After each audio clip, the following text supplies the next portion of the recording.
I was just saying that of all the things that we've inherited from my family and Jim's family, the one thing that means the very most to me is a set of 6, it's in a box, a satin-lined box of 6 silver teaspoons and a pair of sugar tongs that have been in my family for almost 200 years.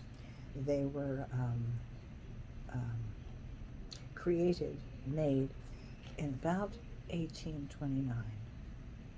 Now, who they were made for, who owned them for that whole first 100 years or so, have no idea.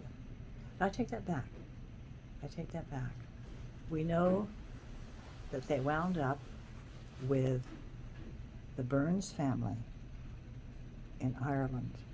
Now, the Burnses, and this is confusing, but Albert Edward Burns, that's my grandfather, Justin's great-grandfather, his father was Irish, and his father was also Irish.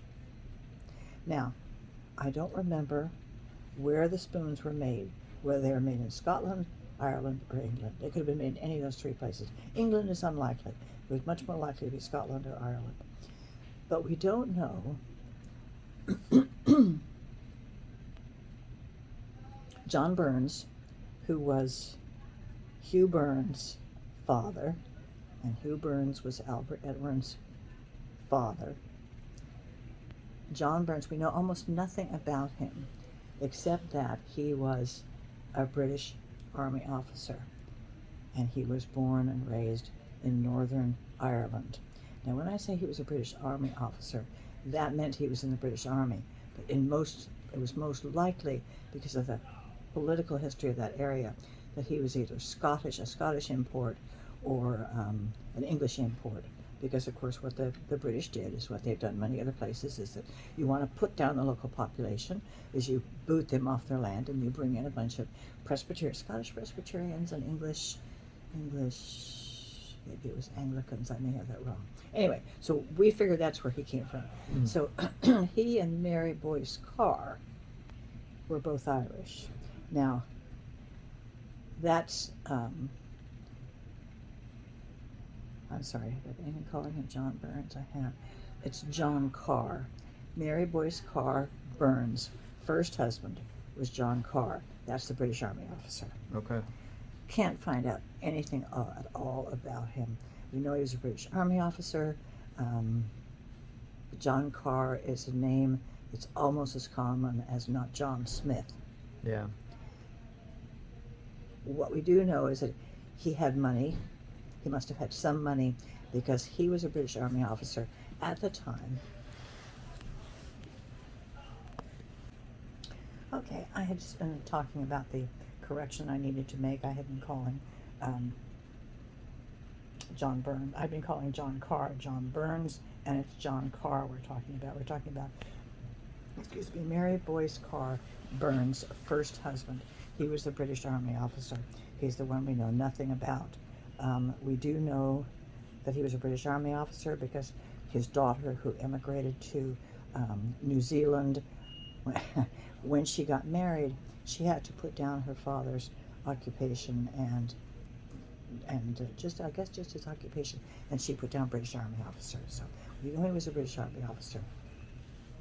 We know from that even if he was the lowest ranking British officer, he had to have money, because in those days you had to purchase your commission. Yeah, you had to buy your commission. And as I recall, the lowest ranking commission that you could buy, and I think it was for a cornet, was £400. That's a lot of money in those days. Yeah. So he had money. And we also know that because Mary Boyce Carr Burns was an educated woman. So he was obviously, and if he was in the Army, he was probably educated, and his 5 children were educated too. They could all read and write. And in the 1830s, which is when he died, about in the 1830s, that was not all that common. Right. Okay, so John Carr. The spoons could well have come from his family. Oh, okay. But we don't know that. That's supposition on my part. At some point in time in the 1830s, he died, and Mary Boyce Carr was left a widow with 5 children. And so she married again. And the second time she married, she did marry an educated man, but it was a step down for her. He was a poor man. He was a tailor. Mm-hmm. And and Hugh Burns was his only son. Okay. Now, it's interesting. Hugh Burns emigrated to England, and he took with him, we know this, he took with him the Burns family Bible, which I would have given my eye teeth. We've done a video about that. Yeah, because it was the story of the Burns family, I know. and it would have explained all sorts of questions that we have, but we don't have it. Big Yeah.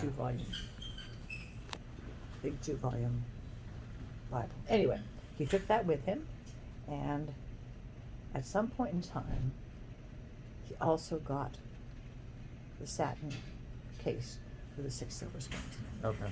Now, as I said, it could have come to him from his mother through her connection to John Carr. It's much more likely. There's this one here. Cool. My son would be happy to eat that. Yeah.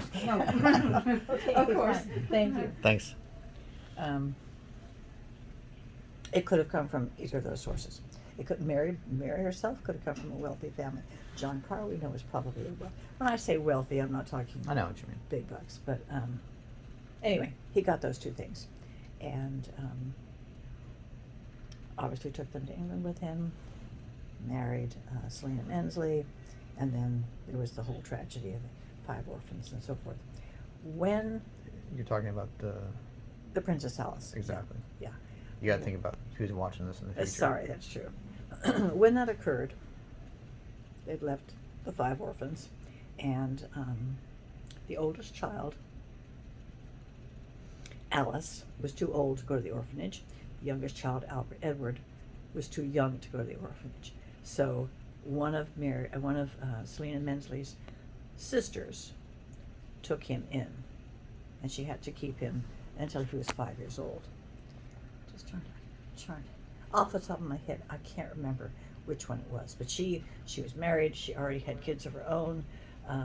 They did not have much money.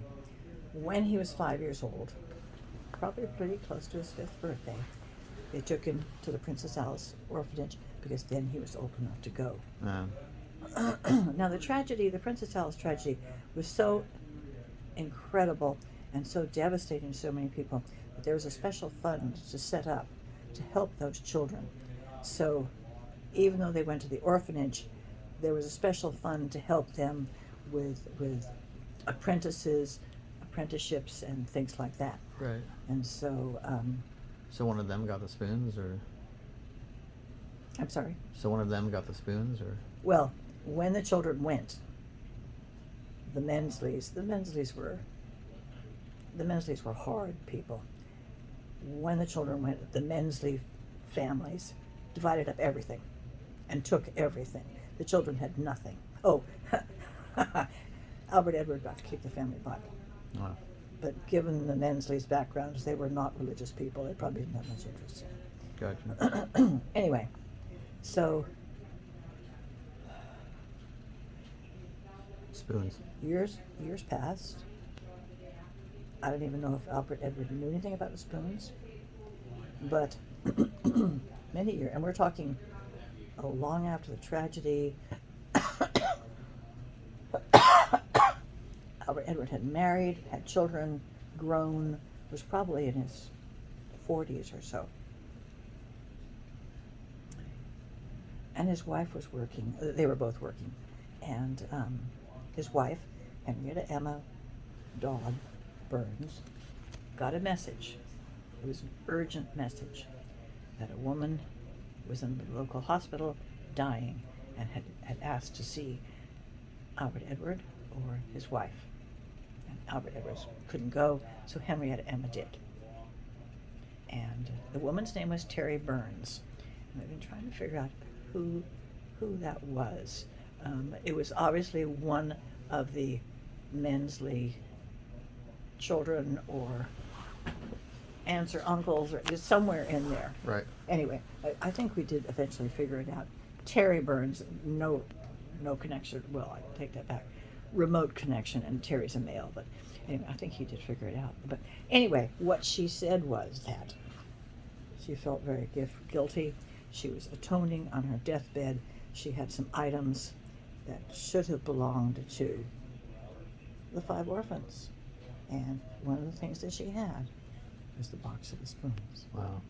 And so she said she gave them to Henry and Emma. But I mean, we Wow. almost didn't get those. Yeah. They almost went God knows where. So Wow. I have those. And obviously they went to Henry and Emma and Albert Everett. And they kept them for a long time. And were, I'm sure, very precious to Albert Everett. I mean, you know, what else has he got? He has nothing else of his parents. So he kept them. And in the 1940s, Henry and Emma wrote a little note to Auntie Olive, giving her the spoons. And it's in the box. And then when I was there in England, when I was 17, she wrote a little note to me. Mm. And that is also in the box, giving it to me. So what you've got there is provenance. Yeah. I mean, that takes it back to 1940, which is, I don't know how many years that is, but it's a heck of a lot of years. It's And of course, from the date on the spoons, we know the spoons 81 are a lot years. older. So one of the things I'm going to do is to write you a little note and give you those spoons That's awesome. and put it in the box.